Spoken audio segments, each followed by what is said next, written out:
Great. If you can't hear me, just go like this, and I will adjust. Good morning, everyone. Again, I'm Abbi Heimach-Snipes, and I'm so grateful for the invitation to be here with you all today and to share a message from my Presbyterian tradition within your context. And thanks so much, Stacy, for your generous introduction. I love you too. Some of you may know my spouse, Ben Heimach-Snipes. He's the pastor over at Morgan Park Presbyterian Church for one more week as we get ready to move to Louisville, Kentucky. I am the UU context is fairly new to me, but I always have thought of the UUs as super cool. And so I'm excited to get to know this context more. And I recognize that there are many diverse beliefs and practices here. And I think that is absolutely beautiful. And I share many, most, probably about all of your values that you express as well. My message today is inspired from a reading out of the Christian Gospel of Matthew, chapter 13, verses 1 through 9 and 31 through 33. Right now, my tradition's in the liturgical season of Advent. The Latin word adventus literally means coming. This is a season where we await for the coming of the Messiah, who we see as Jesus.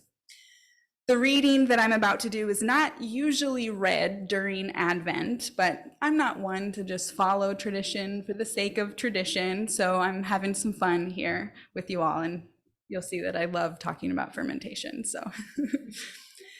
The reading is in a section of the Gospel of Matthew where Jesus is traveling around Palestine.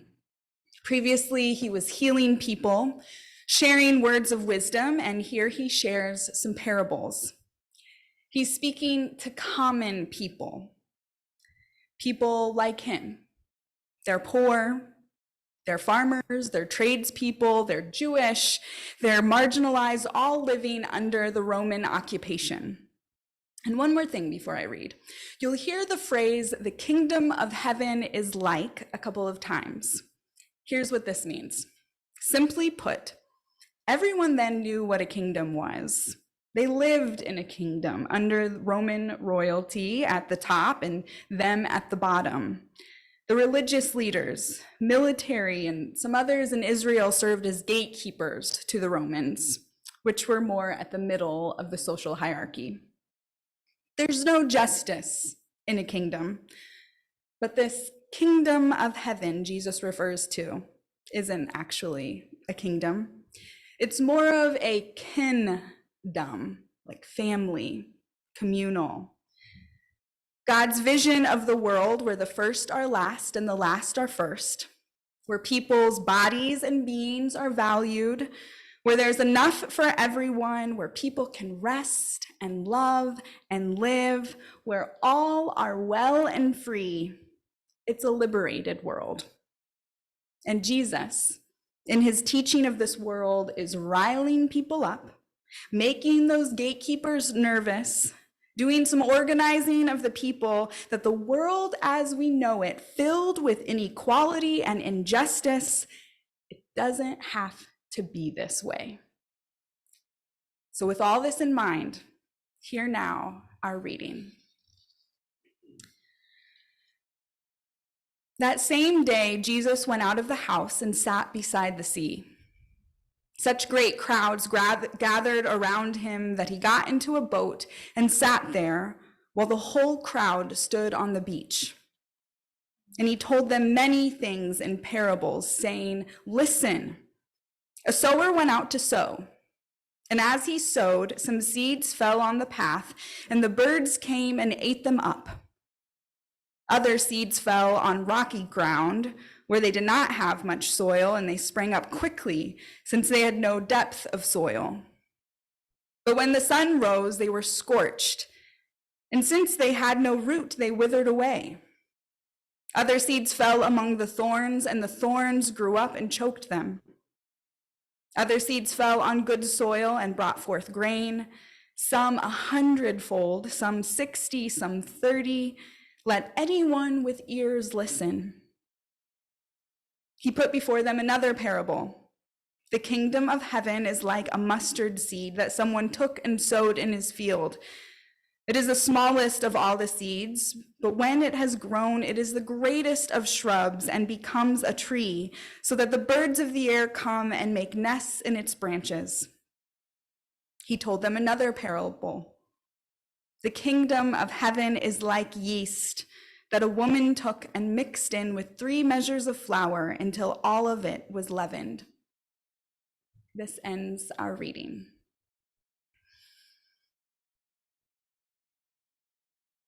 It was the heart of the pandemic. Election season and panic season, racial awakening season, and the season when we realized that this pandemic could last a lot longer than anyone expected. At home in my Hyde Park 1-bedroom apartment with my spouse and my, at the time, 1-year-old, I felt terror. I felt powerless. I felt hopeless. And while Ben and I tried to avoid going to the grocery as much as we could, I decided to dive into bread making, to use the flour that we already had. And toast is one of my favorite foods, and I was determined to still have it. My first loaf was underwhelming. I wanted to mimic my grandma's bread, which needed a bread starter, but hers needed potato flakes, and I didn't have that. Clueless about bread starters, I did some research, and there I learned about sourdough. All I needed was flour and water, and that I had. After asking Hyde Park's free box, a neighbor gave me a starter to speed up the fermentation process at home. And so I began. Starter, water, flour, mix, and wait. I woke up the next morning, and there my new starter had more than doubled in size. It smelled a little like yogurt, and there were bubbles that I could even hear. I took a spoon and scooped some of it into water, and it floated. And my recipe told me that that's how you know when you're ready to make bread. I added flour and water and salt, and I mixed it with my hands. Each half hour or so, as it sat in rows, I carefully folded each side into 2 tight, while it waited and continued to rise. When it was ready, I shaped it into 2 tight bowls, and I put it in the refrigerator overnight to continue the fermentation process. The next morning, I took out the loaves and put them in the oven. And when they were almost ready, and I took that first look at them, I saw just how beautiful they were. And the smell was incredible. They were pretty flat, like Frisbees, but I didn't know any better. I didn't know that there was a whole world of sourdough bakers obsessing over the rise and perfection of a loaf. And it didn't matter, because when I tasted the bread, it was the best bread I had ever had. The pandemic months went on, and my grief grew, and so did my bread, a little bit. But I kept baking and became somewhat obsessed with fermentation. I started making kombucha. I tried sauerkraut. I fermented ginger to make natural sodas. I could hardly piece together the words at the time for a prayer. And this became not just a hobby for me. Fermentation became a spiritual practice. I somehow felt this urge to just keep my ferments going and to just show up and trust that the bacteria and the yeast, those invisible microbes, would do their job. I couldn't rush the fermentation process, but I knew that those microbes were there in the air. And I told myself that God had to be there too, even if God's presence also felt invisible. I'd add flour and water to my starter, and the good bacteria and yeast would always beat out the bad bacteria. And every morning after feeding my starter, the war against the evil microbes had won. I got to collaborate with the good guys. And could I collaborate with God too? If I kept showing up, trusting that God was there, could God ferment me? Could God ferment our world? Surely, like our reading says, the kingdom of heaven is like yeast that a woman got from her neighbor and mixed in with a little flour and water during a global pandemic.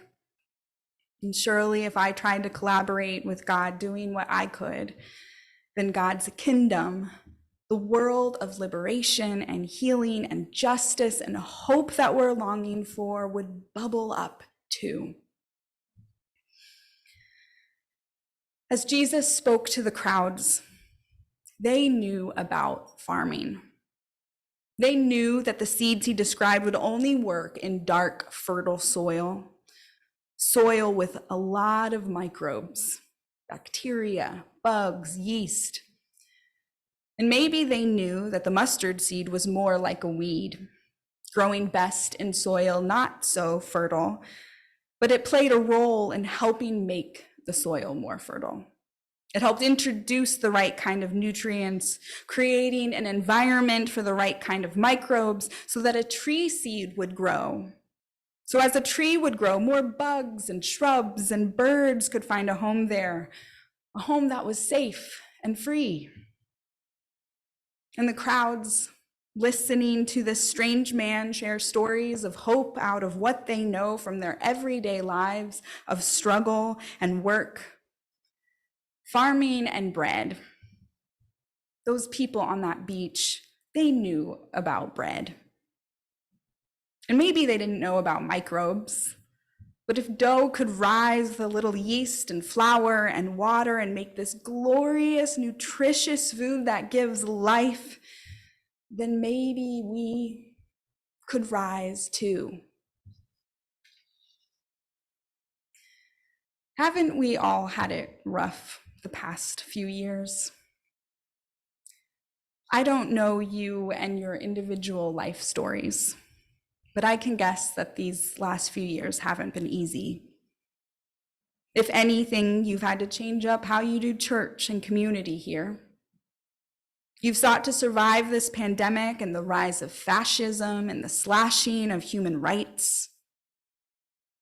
But without knowing you, I can look out now and see the glimmer of your eyes, the beating of your hearts, your muffled breaths under your masks, and see your dreams, sense your dreams persisting in the face of struggle. You who keep showing up here with your church family, you who come with different spiritual practices and beliefs, you who long for justice and equity, you who work to feed your families, you who organize in Beverly, you who are grieving multiple losses, you who fear what kind of world our children are growing up in, you who are mulling over a family conflict that may still need resolving, you who hurt. Here you are now, still longing and dreaming in the midst of today's particular struggles.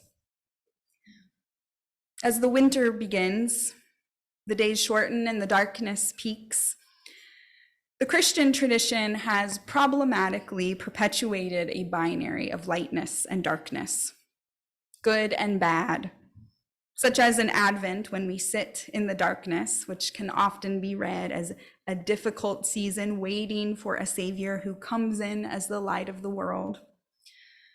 However, this binary is a lie. There is beauty and growth and vital work in darkness. Fermentation, not necessarily for bread, but many ferments require darkness for their growth. Kombucha needs to sit in the dark. Seeds also grow in dark, fertile soil. The parables Jesus teaches about in our readings today need darkness. And I wonder if Jesus is pointing out in his metaphor about the kingdom of heaven that this work for the world we long for is like fermentation. We pour our dreams in, our work, our trust, our hopes, our collaboration in community, and they all mix together, brewing, fermenting, growing, bubbling toward a liberated world. In 2023, a new year, it's the next phase of our dreams as individuals and in your community here.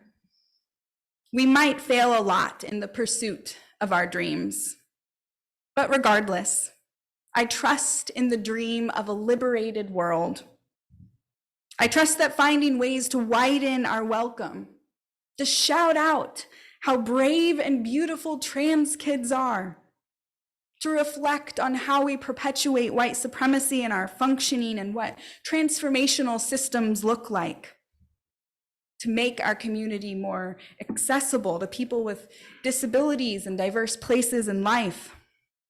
All of this work living into what I say is the kingdom of God could look like now will feed the fermentation process, will help leaven the world that we long for. All of your individual selves, all of your work, all of your prayers have been the good microbes fighting out the bad microbes of a scarcity mindset and the impact of these past few years' hardships.